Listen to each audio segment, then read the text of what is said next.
Hey everybody, it's your boy Big James. Welcome back to another review of Married at First Sight. This is season 12, episode 10. I think the title of the episode is Third Week's the Charm. Something silly like that. This episode was actually more filled out. There was more information that happened in this one than normally. Usually they just seem like they just filling dead air with a bunch of nonsense. But there was actually a lot of stuff that happened on here. As usual, going by couple and not by segment. I just find it easier that way. And our first couple we're going to start out with is Eric and Virginia. It starts out with them on the computer, and she just gives her password to the whole country. Like, Rocky. It's all her password is Rocky, the name of her dog. He was like, "Was that for your bank, social media?" She's like, "Well, that's for everything. I use it for everything." That was stupid. You should have done that. And that's when they started talking about social media and her with her guy friends. I don't know what's going on with her guy friend, but she holds her guy friends in pretty high regard. I guess that's fine, really. But it's a conversation, because I can understand what Eric is saying. I can understand what Virginia is saying about it, but I don't get his attitude towards it. He's like, "No, absolutely not. You do, I'm gone." He keeps threatening her to leave all the time, which is fucked up. So I can understand his argument and I can understand her position, but I don't think that they have good discussions on it. If she wants to have guy friends, she can have guy friends, but it depends on when you got these guy friends position in life, how these guy friends feel about you. Because he said the two guys he had met, he didn't mind, but this was like a whole new group of good guys she was talking about. And they weren't just like guy friends, they were like ex-boyfriends. They were like exes of hers. And she was like, "If I like a picture on social media, is there gonna be a problem?" And he was like, "Yeah," which is a conversation, because it depends on what the picture is. If it's a picture of him in like sweatpants with his thing, I don't want you liking that. But if it's a picture of him at his mom's birthday or whatever, it's sure you can like that. So I think that Eric with his just blanket statements isn't cool, but he just doesn't trust her, which is what he told her, like, "I trust you, I don't trust anybody else." No, you really don't trust her. People say that all the time, but it's a nice way of saying I don't really trust you all the way. Dr. Viviana comes over to talk to them later, and they talk about how they had an instant connection, about how they feel, how they were both raised similar, even though they're not similar right now, and their love language is both physical touch for him and for her. So that was an instant connection for them, that they spoke the same love language, and that's why it seems like it's going really good with them, because a lot of stuff that, as far as intimacy and like couple stuff go, they click on that a lot, but not anything else. And they have this real bad habit of not discussing issues that come up. Whereas they'll have a problem, like there's a clear problem, and instead of addressing it, they'll just be like, "Let's ignore it, just push it back, and we do something else, and just do that. Just do the good stuff, which is not good at all. That's unhealthy as fuck, because eventually, by not having tough discussions, you're going to get to the point where you start to resent that person. And when it does come out, it's going to be an explosion. You're going to blow up, because you didn't get your feelings out in a healthy, controlled way. So it just pent up, and then it just blew up. So they should definitely start talking about tough issues, but they're not. They're just ignoring them. And one of the things they talked about was that their views are different. Their political views are different. Their social views are different. Their views about everything is different. She's real social justice. She's a blue state. He is red state. He's a MAGA hat, and she's a SJW. And he says he's fine with her being that. He said it doesn't bother him. It's okay. He understands the point of view. She is not fine with him. She don't like that. She got a problem with that, and it bugs her. And he says that's on her. He's like, "I'm okay with her believing what she believes, but she's not okay with me believing what I believe." And I think he's lying through his fucking teeth that he is not okay with her believing what she wants to believe. because he clearly wants to control her. He clearly wants to tell her to do something, and she does it. And even with the thing with kids, she doesn't want to have kids just yet. She's 50-50 on kids. And he is not. He's like, I want to have kids before I'm 40. Well, good fucking luck, because men can't have kids. If you want to do that, you're going to need a woman to do it. And she is like, I don't want to have kids that soon. Because I think she's 28 and he's 38, something like that. So I don't remember the exact age, but I think they're about 10 years apart. No, they're about 6. So he's 36, because they're 8 years apart, I think.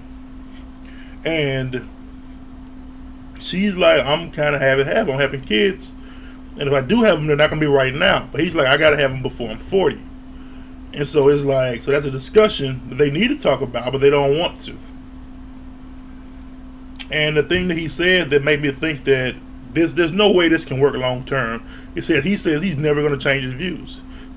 However he looks something is how he looks at it, and what he thinks is what he thinks. There's nothing she can say or anybody else can say or do that's going to make him think any different. What he believes is what he believes, and that's it.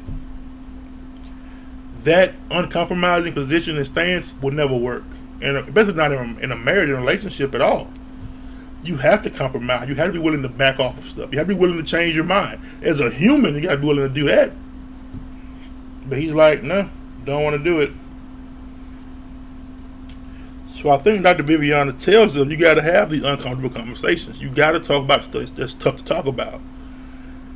And they did a couples exercise with a stopwatch, where one person talks for 5 minutes, and for that 5 minutes, the other person just listens.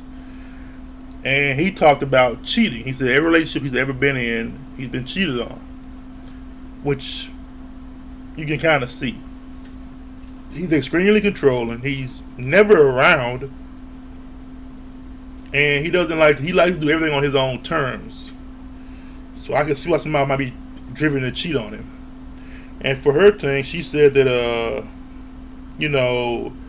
her parents, their marriage, how they were divorced, and how they treated their kids, and how she grew up, how she just was like, no.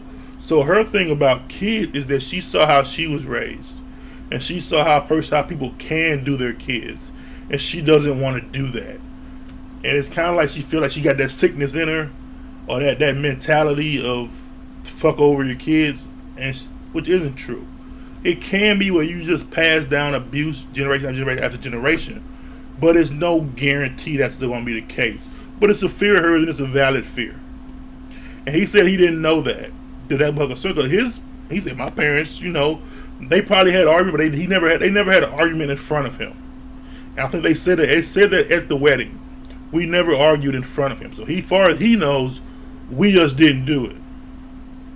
And I'm sure they did. They probably had a lot of disagreements that he just never knew about. So he has one view on marriage and family, and she has another view on marriage and family. And I don't see how that's going to compromise. If they're both like, I'm not going to change my viewpoint, there's no way it's going to work long term. And he says that, he's hard on himself because he saw how, in his eyes, his dad was perfect, did everything right, was just a great guy. And then he said, I'm trying to live up to that. And anytime I make a mistake or I don't do something, I'm always hard on myself. So he's always putting himself down. He's always giving himself ultimatums. He's always treating himself bad. And I'm like, yeah, I do that too, but not to this extent. I think a lot of people do that. They're hard on themselves unnecessarily, but I don't think he's doing it unnecessary. I think that's a cop-out. I don't really feel that vibe off of him. And they go to the bedroom and they talk, trust and intimacy. And they like each other. They really are. They're attracted to each other. They're really into each other. But I think that their viewpoints is what's going to keep them separated. Moving on to our next couple, Brianna and Vincent. They're just fun. I like their energy. Dr. Viviana comes over. She talks to them and he asks Vincent about, how it's going. He says that, he likes her a lot. He really loves her because how playful she is. and how fun she is that he can just joke and be himself around her. And Viviana was like, that's not all I'm hearing. I'm hearing that there's been some issues. And, the Champagne Vinny thing came up, and Brianna was like, I called him, oh, that's so Vinny of you when he wasted it. And she said that she meant, like, that's so cute of you, that's so charming, that's so funny. Like, she was like, I meant it completely, like, that's just so wonderful about you. But he took it as an insult, like she was saying that he was stupid. And they could have just talked about that, because apparently that was the first time she had ever said it to him. So it wasn't something he had heard before. That was the first time she had ever called. I thought maybe she had been saying it for a while. That was the first time she ever said that. So, and if that was the case, that was a big overreaction on his part. But he acknowledged there was overreaction and that it could have been handled by just better communication. So he knows what he's doing wrong. And she asked him about the salsa dancing, and he was like, it's not really how he dances. It ain't really what he wanted to do. He said he was already unhappy when they went there, and it just carried over into the dance. He was already upset before, and he just dragged it into the salsa. It just made it even worse. And he was being a baby. He was pouting and stuff like that. And he said, he gained some weight, so he was feeling fat. The shirt was kind of tight, so he was just unhappy. And Viviana told Brianna, well, can you tell when he gets that mood? You should talk to him. And Vincent was like, she does. He like, Brianna always asks me how I'm doing. She always does. So Vincent was like, it's not her.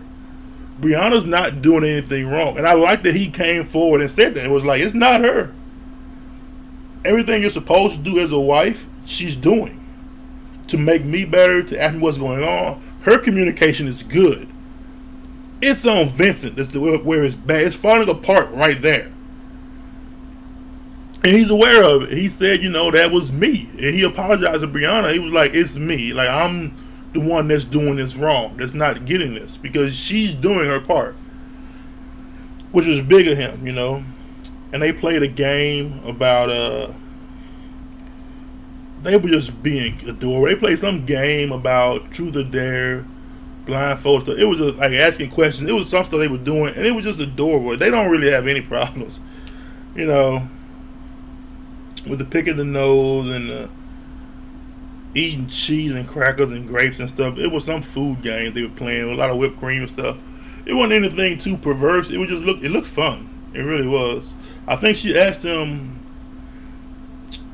truth or dare, like what no, it was just a question, like what part about your body would you change if you could change something? No, he asked her that.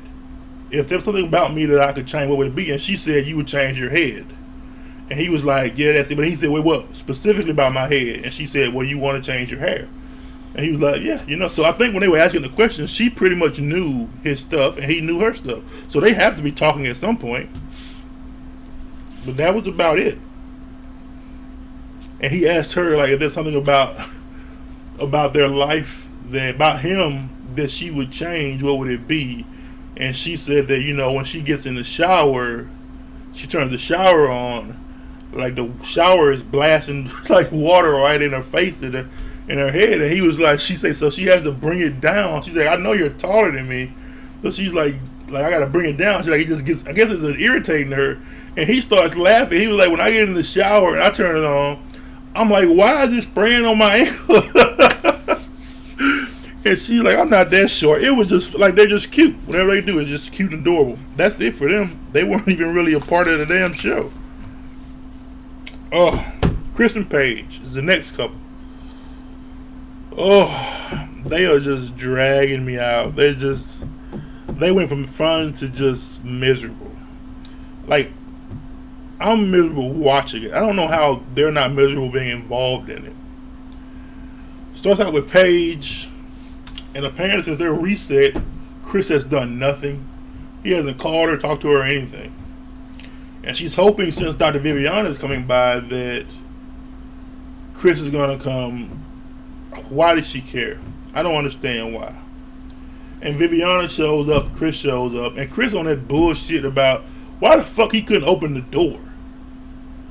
Viviana knocks on the door, and Chris is like, it's your house, you go in the door. Open the fucking door, man. And he wants to pause the divorce. Why? Why would you pause the divorce? You clearly don't want to be with her. You clearly don't even really like her. You clearly don't give a fuck about her. Why would you pause the divorce? What do you think is going to change? And Paige is just being stupid. Like, I don't know what she's hanging on to. I don't know what she's trying to grab hold of. There's nothing here. Viviana comes by and is like, Chris, you different. The Chris we interviewed before the wedding was not the person that we see right now. So what happened? And he was like, oh, at the wedding I learned about this, that, which is a bunch of bullshit. He's saying about at the wedding he's changed, he had to deal with marriage, pregnancy, exes and all that. He was being a dickhole before the wedding. Okay? Before the wedding even happened, he was being an asshole. So that's a fucking lie. Before the pregnancy he knew about, before all the exes and before all that shit came up, he was already being a piece of shit. He was already fucking over Paige. Why stay? I think Viviana asked why even stay. And she asked Paige, why would you stay? And she's about God intended me to be a supportive wife. Not to him. Be supportive wife to a man worth supporting. That is not Chris. Why would you even why would you waste your time on that bullshit? Chris ain't about a motherfucking thing. And they asked Paige what does she want, and she said she just wants normal. She wants basic friendship shit. Not even marriage. Basic friendship. What did she wanted him to just call once a day? And he said that's too much. He feel like he's being forced against his will or some bullshit he said. And so Dr. Viviana said, what do you want to do? And he is like, oh, he wants to go out and meet up, go to dinner, do things like that, hang out, play basketball, do this bullshit. And she was like, that's way the fuck more complicated than just call someone on the phone. Like, that's, what the fuck? That's because he's lying. He's fucking lying. Paige is like, let's do normal stuff, like just call her on the phone or text once a day. He's like, no, I would rather, he's like, that's too hard for me to do. I would rather go out to dinner, hang out, watch a movie stuff. He would rather fuck. I can't fuck over the phone. He said, I want to be in person. I want to do things in person with you. Because I have a better chance of getting the draws if we are in person together. Over the phone, there's no chance I can sleep with you. Over the phone, over texting, there's no way I can hit. But if we talking, if we doing stuff together, it's possible. So, I don't understand what is going on with her. I don't understand what they're doing. I don't understand where they're trying to go. I don't understand any of it. And I think Dr. Viviana, Paige asked, what are we doing? And Viviana asked her, what are you doing? What are you doing?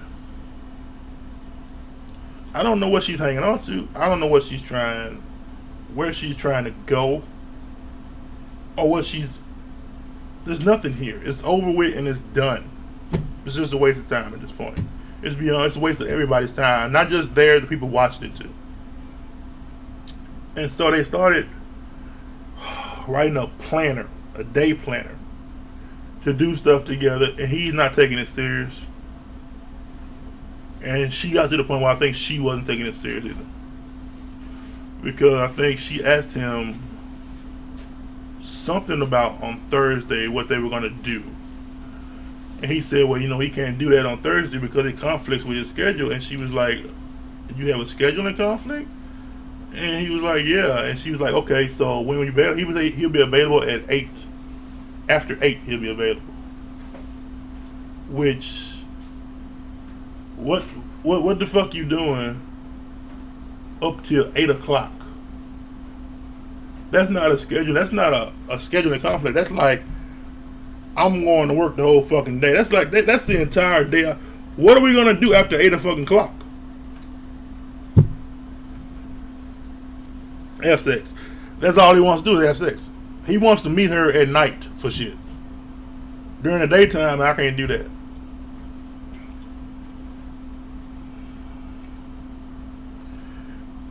So they playing Bible study. Chris says, hey, let's do Bible study. And Paige is like, okay. Are you fucking serious? And he's like, yeah, but the thing is, though, he said that he feels as though the problem of the relationship is that God has been absent. Maybe from your side, but that's the only thing keeping Paige in the goddamn game is God. Maybe if you put God in more shit, none of this shit would have been happening in the first place. So he shows up for Bible study with some more dry ass chicken. He says Harold's famous chicken from Chicago, but they're in Atlanta. So if he brought this chicken all the way from fucking Chicago to Atlanta, there's no fucking way. It was good chicken. Oh my God. She says, okay, you ready to start? And then he's like, nope, I've been too busy to get anything together. Why don't you do it? So this was his idea. We're gonna do Bible study together. You know, he's like, oh yeah, we're gonna have to go over stuff. Like, he ain't do shit. He's like, I've been too busy, you just do something. So she gets her Bible. And I'm surprised she's in a sorority. She was a fuck, what the fuck? I don't know. My kid's mama, she's a Zeta. I think Paige, looking at it, is a Delta? I think she's a Delta. I learned a little bit about it just because of her. And she's not a, I think she might be the Delta. Because she was like super red, Delta. I might be wrong though. But she goes and she's throwing from the Bible and just a waste of time. Because he's not listening. It's kind of like, but then you hear him talk and you can tell he got sense. Or he's a smart person, he's intelligent, he's manipulative, but he is intelligent. But then he opens his mouth and it goes left. And Paige is saying, you know, talking about the baby and how even though he had a baby, she was still willing to hang in there, to be there and do this all for him. And he just immediately cussed the lid off under her with he bought Mercedes a Mercedes. So she just opened up her heart about, you know, how she was ready to ride with him with the baby, be there for him, support him, and he was like, let me go ahead and fuck over you right now. You know, my ex, since she's having a baby and she was in an accident, so she didn't drive, and I didn't want her like getting Ubers or riding the bus with my newborn, so I bought her a Mercedes. And I felt that you as my wife, I should tell you that. Yeah, you gonna tell her that after you done it, not before. She was like, okay, I don't even mind you buying her a car. Did it have to be a brand new car and a brand new Mercedes? And he said some bullshit about, well, my child gonna be a king or a queen, so they need to ride in like a king or a queen carriage. Just bullshit. He was just basically doing that to brag that he bought a Mercedes, which I doubt he bought. And Paige is visibly frustrated and visibly hurt, but I don't think she's gonna do shit about it. I really don't. Moving on to the next couple. Clara and Ryan. Oh. They play their game that the production has given them where they ask each other questions. And I think the question that they ask each other is, what's the thing that will make it hard to be intimate with you? And he said, you know, trust. You know, I have to trust you. I have to have a connection with you. And they have such a fundamental difference on sex and relationships and intimacy that I don't know where they're going to go. Because Ryan is like, I have to have a connection with you. I have to feel emotions. Then I have sex. And Clara says I have to have sex. And then after sex, I might feel something for you. But she says that's never happened before. But she also says that she tells everybody she's with she loves them. So I don't know what's going on with her. Am I confused? Because she has said that I tell every guy I be with that I love them. She said that I have sex with them right away. And then she says that, but she said, I've never had an emotional connection with anybody I've had sex with. So I'm thinking that she has just compartmentalized everything to where nothing connects to each other. And when they're talking to Dr. Viviana here, she kind of breaks down. Because I don't think she's ever said it out loud. That's what I think. I don't think she's ever said it out loud and heard how that sounded.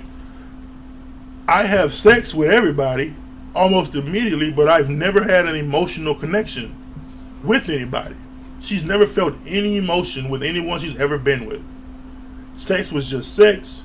It didn't mean anything. It was just something we were doing.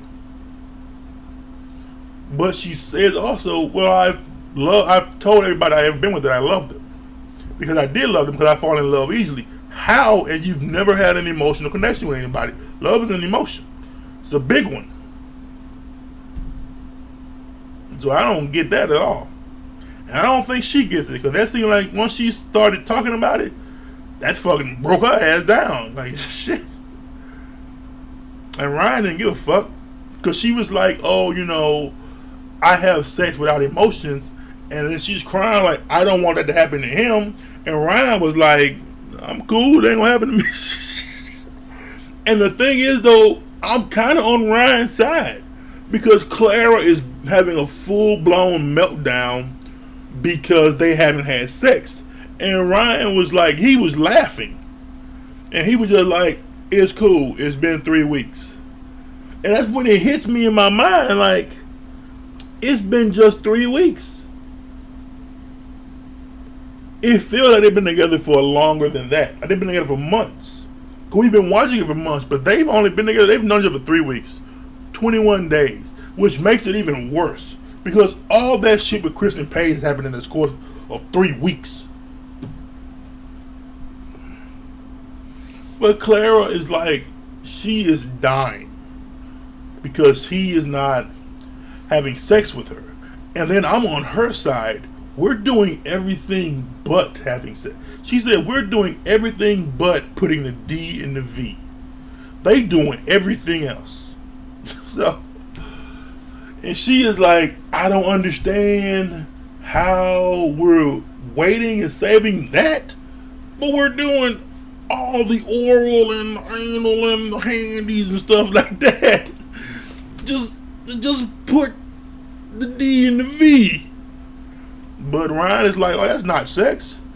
I'm like, dude, that's all sex. All of it. You trying to use the goddamn Clinton defense. No, it's all sex.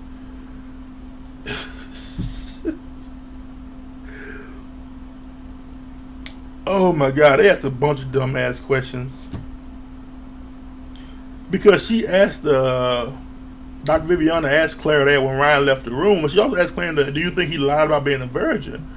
And Clara was like, I don't think he's a virgin. I don't think he's a virgin. I think he's really strict. And she said the same thing. Like, I don't think he's a virgin. I think he's just really conservative about sex. He's not really open about, sex stuff. Or sex means a lot to him. It's significantly important to him. And for her, it's not that important at all. It's just a thing to do. And so, I don't know what's going on with them. And she said she was in a relationship with her last boyfriend. They were together for 3 years. And they had sex maybe twice a year. So she was in a sexual relationship before she got with him. And I'm like, why ain't nobody trying to sleep with you? But she said she didn't mind that because she didn't really like the guy or care that much anyway. Because they had problems. But she was like, I want to have sex with Ryan pretty much nonstop. Forever. Because she likes him a lot. And I think he likes her a lot. I don't think he really likes her like past hoeing ways. But he seems to be cool with her now. I do think he wished she was deeper. and that I don't know what he wants from her. But I don't think he hates her. I think he is trying to get a really strong, deep connection, and I think she is just don't want that at all.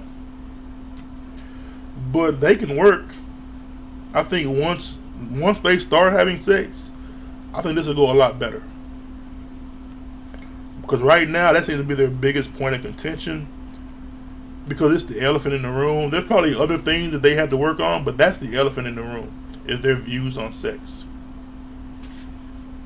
Moving on to our next couple, last couple, Jacob and Haley. Hey, Dr. Viviana came over and Haley basically told Viv he ugly. And he was sitting right there. Is it physical attraction? He ugly. I don't like him.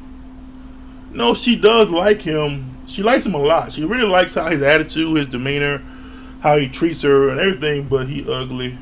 He's so damn ugly. And I feel bad for Jacob. He's just sitting there trying to grin and laugh it off. And it's gotta be hurting.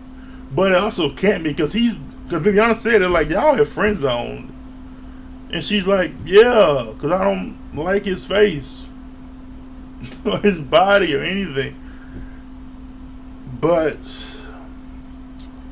they asked about intimacy, and she said, well, I had, and Jacob said, well, she said that she told him she had sex with him during the honeymoon because she felt as his wife she should, and he was like, what the fuck is that? They have no connection. All their talks turn into arguments because about the last episode when he said, she was with Paige, she said, I looked through my messages to him, and on there, she said, I actually did tell him I might stay over here with Paige. But he forgot. He was like, well, you forgot too. Because the next day you realized you told me that. So he was like, you can't just forget. Like, we both forgot that little bit of information. But Kaylee was like, I told you. Even though I forgot I told you, I did tell you. And she said the 80s stuff that he about him, she doesn't like it, but it's real superficial. She admits it's not that big a deal. He's working with her, and she admits that he is doing a lot to change and do better to make her happy and to please her. And she says she's doing a lot, and I don't think she is. She's done basically nothing. But she says she's doing so much. She's doing all this, doing all of that. I haven't seen it. And Jacob is just sitting there smirking like she bought him clothes. And he's wearing the clothes. And she asked him to drink with her. And he drank with her. She's doing so much to connect with him.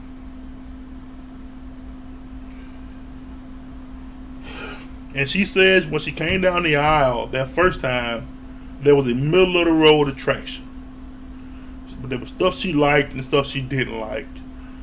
She figured, personality, get to know him, it'll move more towards the like. So she wasn't like he's just butt ass ugly, but she wasn't like, oh, he's fine as hell either. He was just like, he was average. He was just an average dude to her. And she said in her confessional life, she said, if we were dating, I'd have been gone. But because we're married, I'm just going to sit here and try to make it work. Which, I think Jacob feels that. He feels that energy over her, like she doesn't want to be here. So he's pretty much stopped trying. He's just doing his best. He's just being a good guy at this point. Like, hey, she doesn't want to be here. I'm just going to, be a good dude and just ride it out, see where it goes. Maybe it changes, maybe it don't. I think he's not going to invest as much time and effort as he normally would have, but he's not going to be evil either. And Viviana says, they should try being slightly intimate, like sleep in the same bed. Kiss good morning and kiss good night.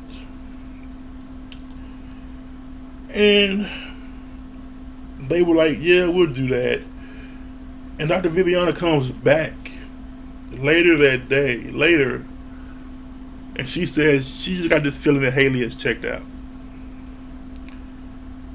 And Haley was like, yeah, I kind of have checked out. So Viviana, Jacob feels it, Viviana feels it, we feel it. Haley is kind of like, I don't want to do this. And then Viviana said, well, let me tell you something that you said before. Because they on the questionnaire, they asked her what was one of the things that she does that ruin relationships for her, I think. And she said that she's really super picky. She will get with a guy, pick him apart, and break up with him about all the flaws that she picked out and just egged herself, just drug herself down about, and break up with him. Then after she's broken up with him, she started kicking her own ass that she was so picky and picked out all these small things, made big deals out of them for no reason because he was a great guy. And she says she knows that's what she's doing now with Jacob. She's being real picky on anything about him, making it a big deal in her mind as a reason to not be here. And then after he's gone, she's going to be like, that was real picky and petty of me. He was a great guy. I should have did more. Instead of going through that whole process, why don't you just do that now? Haley's not going to do that. And you see them go that night, they get in the same bed. And Jacob's being an ass, because he's just fucking with her at this point. Because he's checked out. He's done. He doesn't give a fuck no more. And she is like, she doesn't give a fuck no more.